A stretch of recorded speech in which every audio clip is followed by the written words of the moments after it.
Right now, at this exact moment, 3 American military surveillance satellites have gone completely dark over the Middle East, and Iran is claiming responsibility for what they're calling a successful anti-satellite weapon test. The United States Space Force issued a terse statement 40 minutes ago. "We are investigating anomalies affecting 3 National Reconnaissance Office satellites. Attribution is premature." Iran's Islamic Revolutionary Guard Corps posted on Telegram, "The Qaim 120 has proven that America's eyes in space can be closed. The era of satellite sanctuary is over." One of these statements represents a catastrophic escalation in military space capabilities. The other is either denial or deception. But here's what nobody's disputing. 3 satellites that were monitoring Iranian nuclear facilities, missile production sites, and military movements are no longer transmitting data, and this happened within 90 seconds of Iran announcing a missile test at their Sharud Space Center. Let me walk you through exactly what happened, because the timeline reveals something far more significant than a routine satellite failure. At 03:42 hours UTC on Tuesday, Iran's state media announced a missile launch from Sharud Space Center in Semnan province, approximately 230 kilometers northeast of Tehran. This is the same facility where Iran has conducted previous satellite launches and ballistic missile tests. The announcement described the launch as a successful test of advanced aerospace defense capabilities, which is Iranian military code language that always precedes something significant. Exactly 4 minutes later, at 03:46 hours UTC, the first American satellite, officially designated USA 326, a classified KH-11 reconnaissance satellite operated by the National Reconnaissance Office, stopped transmitting telemetry data to ground stations.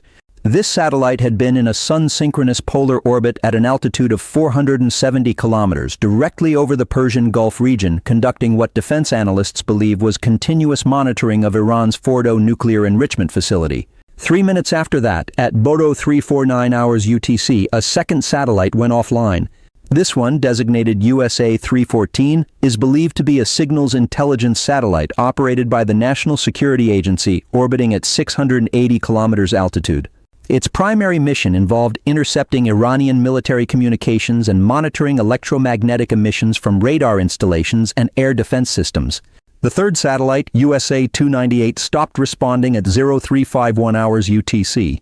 This is a newer generation electro-optical reconnaissance satellite with synthetic aperture radar capabilities, meaning it can see through clouds and darkness to monitor ground movements. It was orbiting at 510 kilometers altitude and had been specifically tasked with tracking Iranian missile transporter vehicles. Within 6 minutes, 3 satellites that form a critical component of American intelligence collection over Iran simply stopped working. The probability of 3 satellites experiencing simultaneous independent failures is essentially 0. These are hardened military spacecraft designed to operate in hostile space environments for 15 years or more. They don't just fail together by accident. The United States Space Force immediately activated what they call a Space Defense Operations Coordination Center at Peterson Space Force Base in Colorado, bringing together specialists from U.S. Space Command, the National Reconnaissance Office, the National Security Agency, and commercial space tracking companies. According to preliminary tracking data from multiple sources, including the commercial space monitoring company Leo Labs and amateur satellite trackers worldwide, all 3 satellites remain in their designated orbits. They haven't been physically destroyed or knocked out of position. They're still up there. They're just not communicating. Ground-based telescopes that track satellites by their reflected sunlight confirm the objects are still present at their expected orbital positions. What's changed is that they're electromagnetically silent. No telemetry. No command acknowledgement. No data transmission. This is the signature not of kinetic destruction, blowing satellites apart with physical impact, but of electronic warfare or directed energy interference. To understand the significance of what Iran claims to have achieved, you need to understand the Qaim 120 missile system, because this isn't some improvised experiment. This is a weapon system that's been in development for over a decade, and American intelligence has been watching it with increasing concern. The Qaim 120 is Iran's latest iteration of their space launch vehicle program, which has always had dual-use military applications. On paper, it's a 3-stage solid-fuel rocket designed to place small satellites into low Earth orbit. In reality, it's a barely disguised anti-satellite weapon system that can deliver a kinetic kill vehicle or electronic warfare payload to altitudes up to 800 kilometers. The missile uses a configuration that Western analysts immediately recognized as derived from North Korean Hwasong series technology, likely transferred through the military cooperation agreement Iran and North Korea signed in 2023. The first stage generates approximately 1,200 kilonewtons of thrust using solid propellant with aluminum powder additives for increased specific impulse. The second stage is a smaller solid fuel motor that provides the velocity increment needed to reach space. But it's the third stage that makes this system genuinely threatening. Intelligence assessments suggest this stage carries either a kinetic interceptor designed to physically collide with satellites or a powerful electronic warfare package capable of jamming or damaging satellite electronics through directed electromagnetic pulses. Here's what makes anti-satellite weapons particularly destabilizing compared to other military capabilities. Satellites can't dodge. They follow predictable orbital mechanics. If you know a satellite's trajectory, and everyone does because satellite orbits are observable and well documented, you know exactly where it will be at any given time. Modern satellites can maneuver slightly using onboard thrusters, but these maneuvers consume precious fuel and take hours to execute. A missile traveling at 7 kilometers per second closing in on a satellite has an overwhelming speed advantage. The satellite is essentially a sitting target moving in a perfectly predictable path. Iran's claimed capability to target satellites at 500-700 kilometer altitudes is strategically significant because that's precisely where most American reconnaissance and signals intelligence satellites operate. These orbits provide optimal resolution for imaging and electronic collection while remaining below the Van Allen radiation belts that would degrade electronics.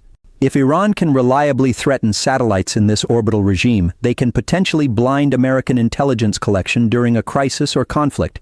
The United States operates approximately 40 military reconnaissance satellites at these altitudes, representing billions of dollars in investment and irreplaceable intelligence collection capabilities.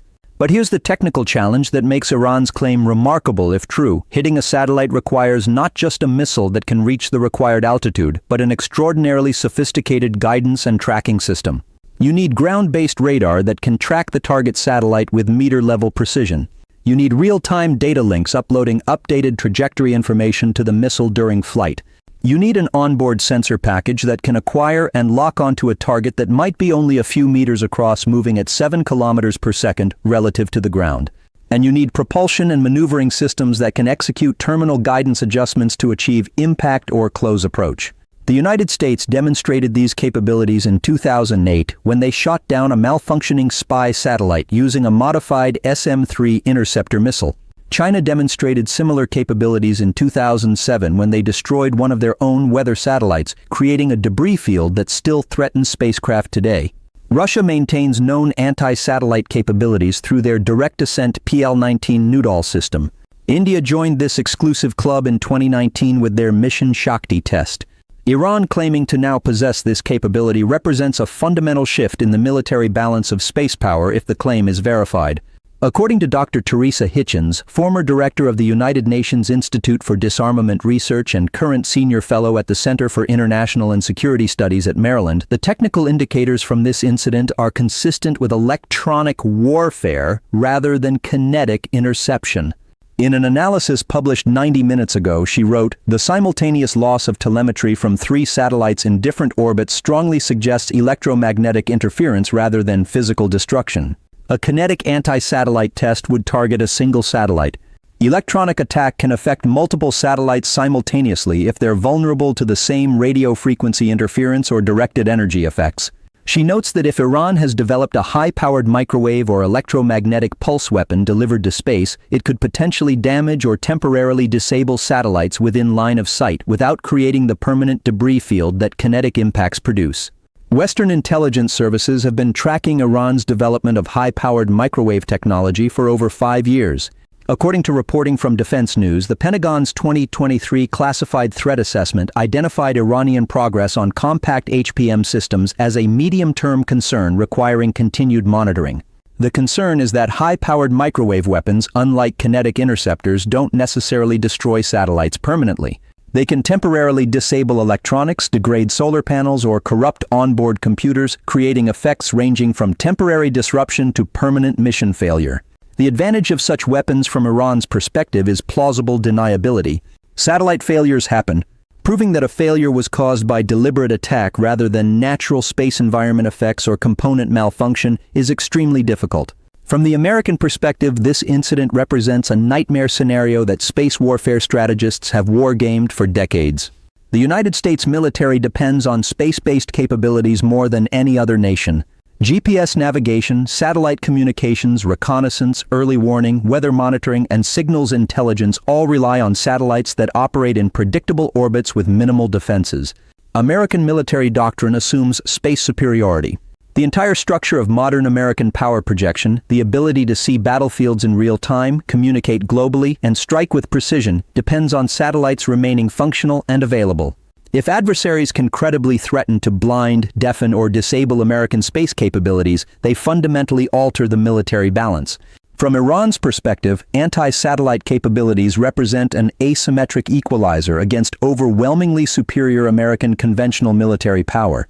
Iran cannot match American naval, air, or ground forces in direct confrontation.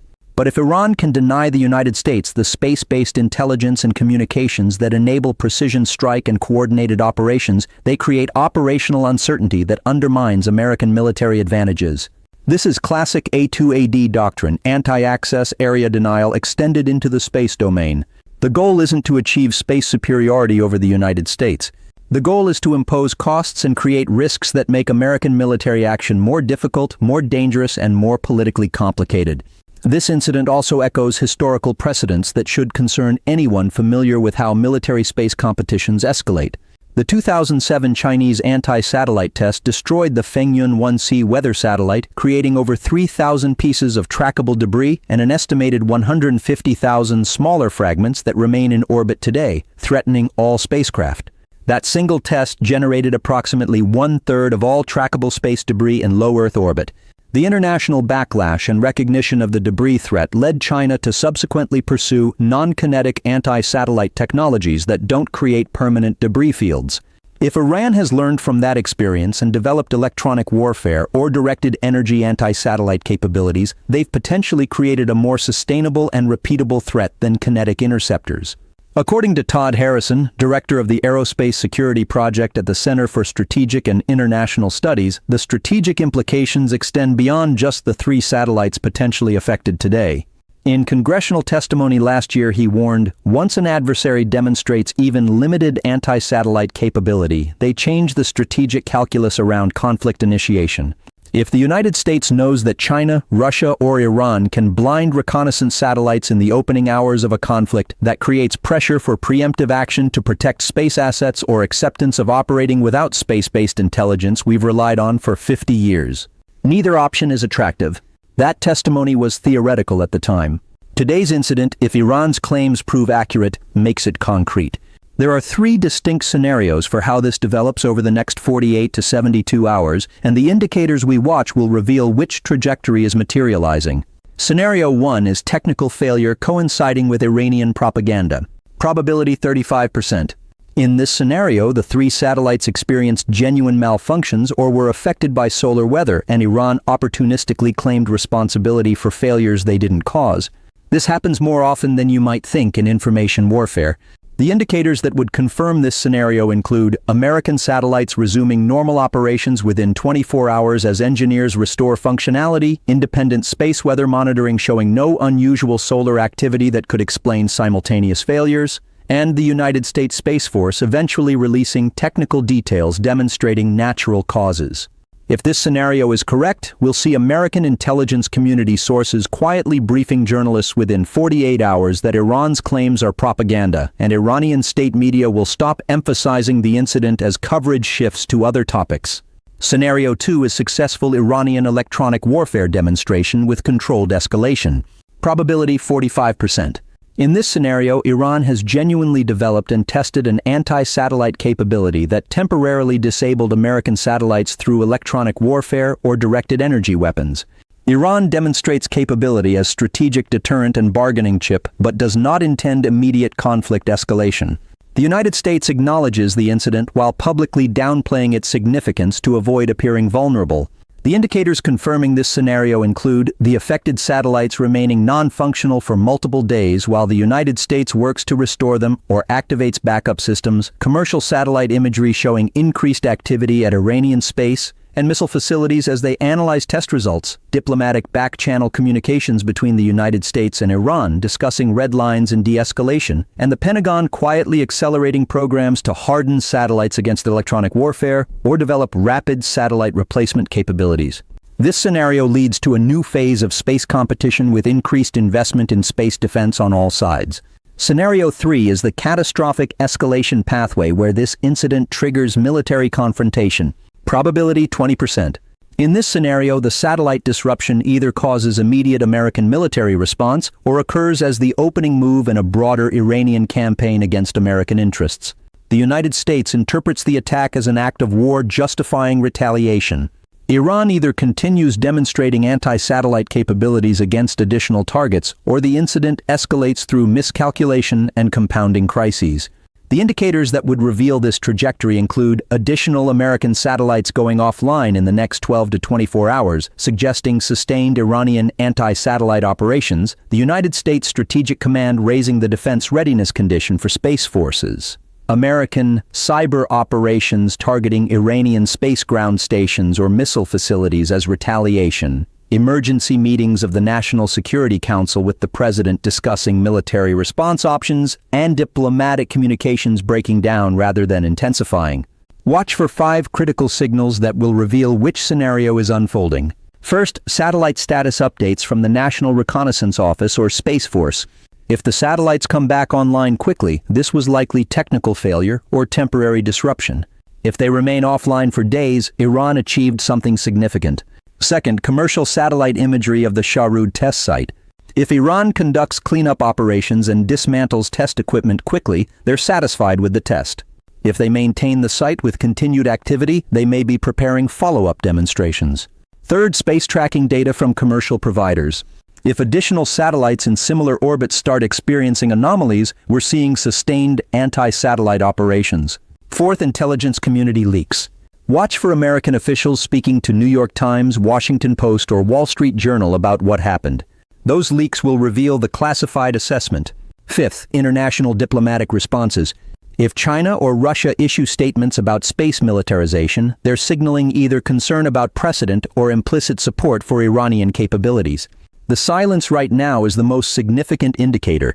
Neither side is talking details 48 hours after the incident. That silence means both the United States and Iran are calculating their next moves. The talks between American and Iranian officials scheduled for Geneva on Friday just became exponentially more complicated or more urgent depending on how you interpret this. Either this incident makes de-escalation impossible because Iran has crossed an unacceptable threshold, or it makes de-escalation essential because both sides recognize that conflict involving anti-satellite weapons would devastate space infrastructure. Neither side can afford to lose. I'm tracking this minute by minute. I have access to commercial space tracking networks, defense industry sources, and intelligence community reporting that will break before mainstream media covers it. When those satellites come back online or stay dark, when Iran conducts another test or backs down, when the United States responds with cyber operations or diplomatic protests, you'll understand what it means here first. Subscribe to this channel right now.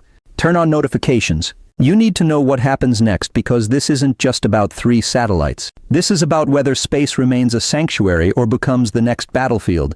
Drop a comment. Do you think Iran actually has functional anti-satellite weapons, or is this propaganda? Do you think the United States will respond with military action or accept this as the new normal? Do you think we're looking at the beginning of an arms race in space that makes the Cold War look restrained? I read every comment and I want your analysis. Thanks for watching. 3 satellites are dark. Iran claims capability that changes everything.